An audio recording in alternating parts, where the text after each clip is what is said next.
السلام علیکم، welcome to my channel Urdu centre voice. تمام ویڈیو اپڈیٹس کے لیے اردو سینٹر وائس کو سبسکرائب کر کے بیل نوٹیفیکیشن کو آن کر دیں۔ تو آئیے سنتے ہیں آج کی ویڈیو میں ایک نجومی کی ظالم بادشاہ کے خلاف خوفناک پیشن گوئی کی پراسرار داستان۔ چند صدیاں پہلے یورپ جہالت کے اندھیروں میں پوری طرح بھٹک رہا تھا۔ توہم پرستی، جادو ٹونوں کا عام رواج تھا۔ لوگ شگون لینے کے عادی تھے، ہر کام کرنے سے پہلے ذائچے نکلواتے تھے۔ نجومی جو ان سے کہتے وہی کرتے، چاہے ایسا کرنے میں ان کا کتنا ہی بڑا نقصان کیوں نہ ہو جائے۔ وہ اپنی منمانیاں کرنے میں مگن رہتے۔ اس کہانی کا تعلق بھی انہی دنوں سے ہے۔ یورپ کے ایک علاقے میں جان میکسی نام کے ایک شخص کی حکومت تھی۔ یہ شخص بہت بڑا توہم پرست واقع ہوا تھا۔ یہ شخص ظالم بھی بہت تھا، اکثر بھیس بدل کر لوگوں میں گھوما پھرتا کرتا تاکہ معلوم کر سکے کہ اس کی رعایا میں کون سا شخص اس کی مخالفت کرتا ہے، اور جب وہ کسی کو اپنے خلاف باتیں کرتے ہوئے سنتا تو اس کے گھر تک اس کا پیچھا کرتا اور پھر دوسرے دن سپاہیوں کو بھیج کر اپنے دربار میں طلب کر لیتا۔ وہ اس شخص کو اتنے کوڑے لگواتا کہ وہ 7-8 ماہ تک چارپائی سے اٹھنے کے قابل نہ رہتا۔ سارے گھر والے، جان میکسی بلکہ دوسرے لوگ بھی اس کے مظالم سے بہت تنگ تھے اور خوفزدہ بھی رہتے تھے۔ ایک دن وہ بازار میں سے گزر رہا تھا کہ ایک خیمے میں اسے ایک نجومی نظر آیا۔ یہ نجومی خانہ بدوشوں کے ایک قبیلے سے تھا، جو لوگ گھوم پھر کر اپنا رزق تلاش کرتے ہیں۔ ان خانہ بدوشوں میں بڑے کمال کے شخص ہوتے ہیں۔ ان با کمال لوگوں میں یہ نجومی بھی شامل تھا۔ اس نجومی کے خیمے میں ایک عورت کو گھستے دیکھ کر وہ بھی اس خیمے میں داخل ہو کر ایک طرف بیٹھ گیا۔ اس عورت کے گھر بچہ ہونے والا تھا۔ وہ اپنے ہونے والے بچے کے بارے میں معلوم کرنا چاہتی تھی کہ پیدا ہونے والے بچے کی قسمت میں کیا ہے۔ نجومی نے اس کا ذائچہ تیار کیا۔ وہ جوں اس کا ذائچہ تیار کر رہا تھا، اس کے چہرے کی رنگت بدلنے لگی تھی۔ جب وہ بچے کا ذائچہ تیار کر چکا تو اس نے وہاں موجود لوگوں پر ایک طائرانہ نگاہ ڈالی۔ وہ نہیں چاہتا تھا کہ جو بات وہ اس عورت کو بتانے والا ہے اسے بادشاہ کا کوئی کارندہ سنے۔ عام لوگوں سے اسے خطرہ نہیں تھا، بلکہ جو بات بتانے والا تھا اسے سن کر لوگ خوش ہوں گے، کیونکہ لوگ اپنے بادشاہ سے نفرت کرتے تھے۔ وہ اس کے ظلم و ستم سے تنگ آئے ہوئے تھے۔ نجومی کو وہاں کوئی سرکاری آدمی نظر نہ آیا۔ بادشاہ تو خود عام لوگوں کے بھیس میں تھا، اور جب نجومی کو یقین ہو گیا کہ وہاں کوئی سرکاری آدمی موجود نہیں ہے تو اس نے عورت سے رازدارانہ لہجے میں کہا، بی بی، جو بات میں تجھے بتانے والا ہوں اس میں تیرے لیے اور اس ملک کے لوگوں کے لیے خوشی کا مقام ہے۔ تیرے ہاں جو بیٹا پیدا ہوگا وہ اس ملک کے بادشاہ کے لیے عذاب بن جائے گا، اور آخر کار ایک دن اس بچے کے ہاتھوں وہ ہلاک ہو جائے گا۔ میری بات اپنے پلے باندھ لو۔ وہ عورت یہ سن کر اٹھی اور خیمے میں سے باہر نکل آئی۔ اسے ایک اچھی خبر سننے کو ملی تھی، کیونکہ اس کے خاوند کو چند ماہ پہلے بادشاہ نے ہلاک کر دیا تھا۔ اسے بادشاہ سے سخت نفرت تھی۔ وہ جب وہاں سے نکل کر اپنے گھر کی طرف چلی تو بادشاہ بھی اٹھ کر اس کے پیچھے ہو لیا۔ نجومی کی بات نے تو اس کے ہاتھوں کے طوطے اڑا دیے تھے۔ وہ اس عورت کا گھر دیکھ کر واپس اپنے محل میں چلا آیا۔ رات بھر وہ سو نہیں سکا تھا۔ پھر دن چڑھتے ہی اس نے سپاہیوں کو بھیج کر اس عورت کو اپنے دربار میں طلب کر لیا۔ اس نے سپاہیوں کو حکم دیا کہ اس عورت کو قلعے کی دیوار کے ساتھ باندھ کر اتنے کوڑے مارو کہ ہلاک ہو جائے، پھر اس کے مرنے کے بعد اسے قبرستان میں لے جا کر پھینک دو۔ اس کی لاش باہر پڑی ہوگی تو کوے، چیل اور گدھیں اس کا گوشت نوچ نوچ کر کھائیں گی، نام و نشان بھی ختم ہو جائے گا اس کا۔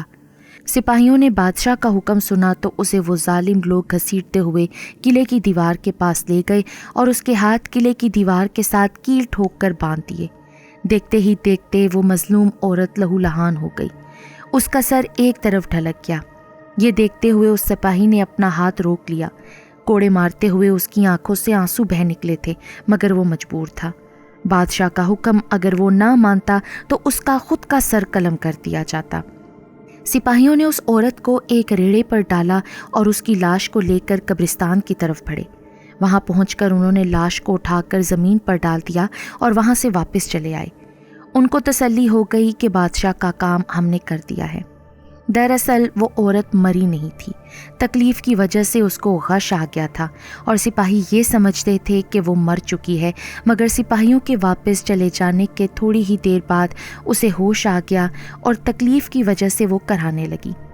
اتفاق سے اس قبرستان کا گورکن اور اس کی بیوی بازار سے سودا سلف خرید کر جب ادھر سے گزرے تو ایک عورت کو زخمی حالت میں دیکھ کر رک گئے۔ انہوں نے اس کو کسی طرح سے اٹھایا اور اپنی جھونپڑی میں لے آئے۔ وہ عورت اب ہوش میں آ چکی تھی مگر شدید زخموں کی وجہ سے بڑی اذیت میں تھی۔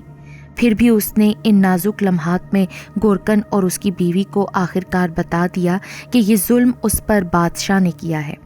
چند ماہ پہلے اس کے خاوند کو بھی ہلاک کر دیا گیا تھا اور اب مجھے بھی مار ڈالنا چاہتا تھا، مگر خدا کا شکر ہے کہ سپاہی دھوکہ کھا گئے۔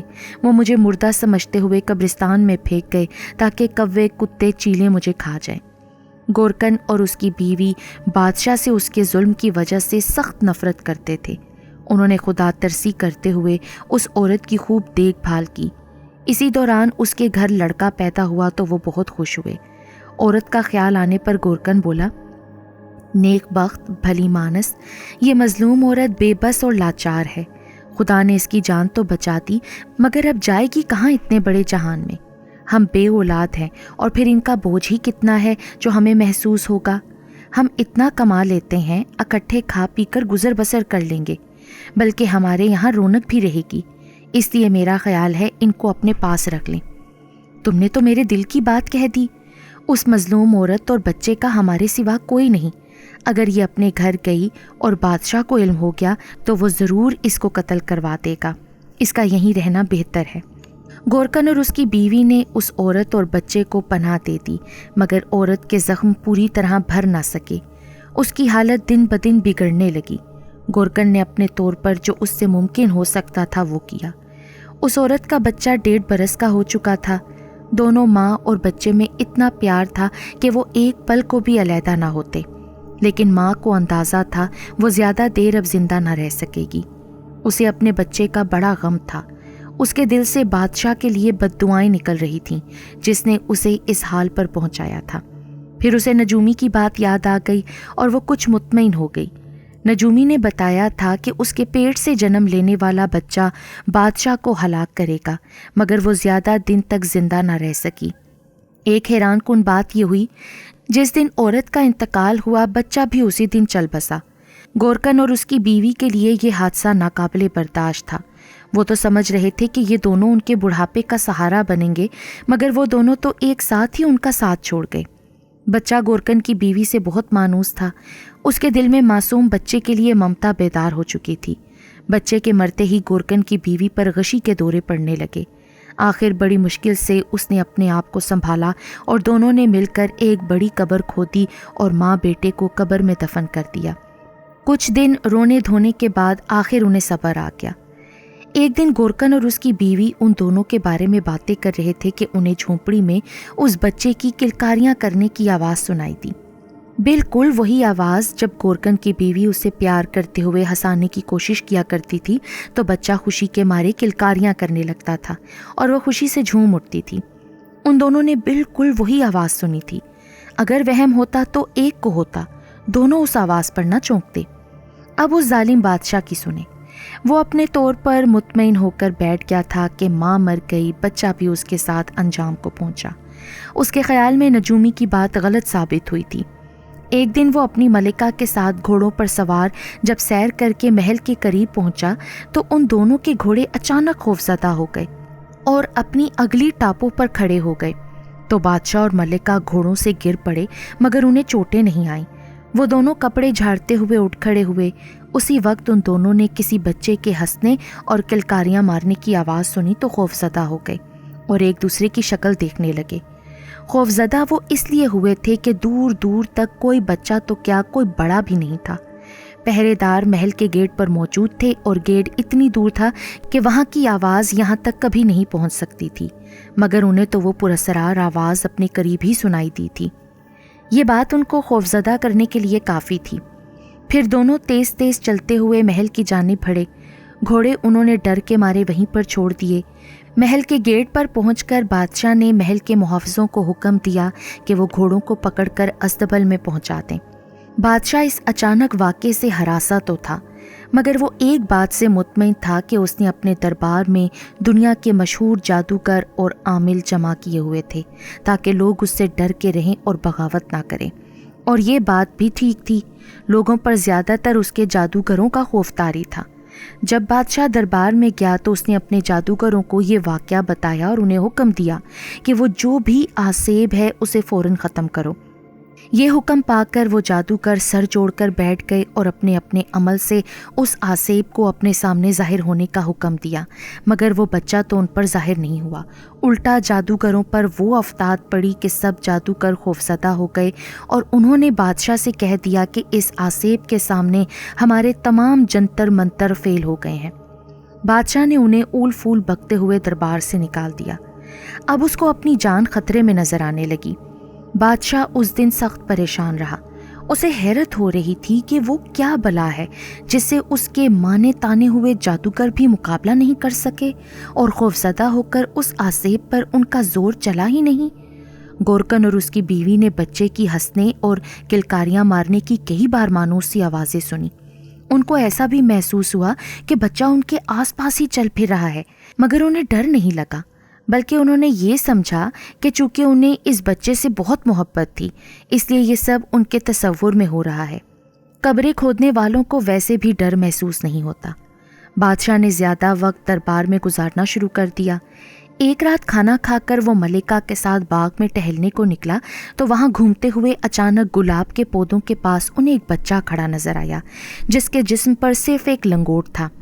چاندنی میں وہ انہیں صاف دکھائی دے رہا تھا، یہاں تک کہ وہ اس کے معصوم چہرے پر غصے کے آثار نمایاں طور پر دیکھ رہے تھے۔ یہ بچہ کون ہے؟ ملکہ نے خوفزدہ ہوتے ہوئے کہا۔ پتہ نہیں، مجھے نہیں معلوم یہ کون ہے اور یہاں باغ میں کیسے آیا۔ باغ میں داخل ہونے کے لیے تو ایک ہی راستہ ہے جس طرف سے ہم آتے ہیں، اسے ہم نے اندر داخل ہوتے نہیں دیکھا۔ بادشاہ نے یہ کہتے ہوئے اپنی ریڑھ کی ہڈی میں ایک سنسنی خیز لہر سی محسوس کی جس نے اس کے جسم کے رونگٹے کھڑے کر دیے۔ اس کی ڈر ڈر کر نکلنے والی آواز میں خوف کا عنصر پایا جاتا تھا۔ اس نے گھبرا کر زور زور سے محافظوں کو آوازیں دیں۔ محافظ تلواریں سونتے دوڑے چلے آئے۔ بادشاہ نے جب پلٹ کر اس بچے کے بارے میں محافظوں سے کچھ پوچھنا چاہا تو پراسرار بچہ باغ میں موجود نہیں تھا، وہ وہاں سے غائب ہو چکا تھا۔ اس نے گھبراتے ہوئے محافظوں سے دریافت کیا، ابھی ہم نے ایک بچے کو یہاں باغ میں دیکھا تھا، وہ بچہ ہمارے اس شاہی باغ میں کیسے داخل ہوا؟ تم لوگ کیسے پہرا دیتے ہو آخر؟ اس کے چہرے پر غصے کے آثار دیکھ کر محافظوں کے تو اوسان خطا ہو گئے اور ہر طرف اس بچے کو تلاش کرنے لگے۔ انہوں نے سارا باغ دیکھ ڈالا مگر کسی محافظ کو وہ بچہ نظر نہیں آیا۔ ایک محافظ نے بادشاہ کو باور کرایا کہ حضور والا، پورے باغ میں اس بچے کا کوئی نام و نشان نہیں، ورنہ وہ ہمارے ہاتھ سے کس طرح بچ کر جا سکتا تھا۔ یہ سن کر بادشاہ اور ملکہ کو صبح والا واقعہ یاد آ گیا۔ بادشاہ بولا، ملکہ، ہم نے صبح بھی تو کسی بچے کی آواز سنی تھی نا جو ہمیں نظر نہیں آیا تھا، کہیں یہ وہی بچہ تو نہیں؟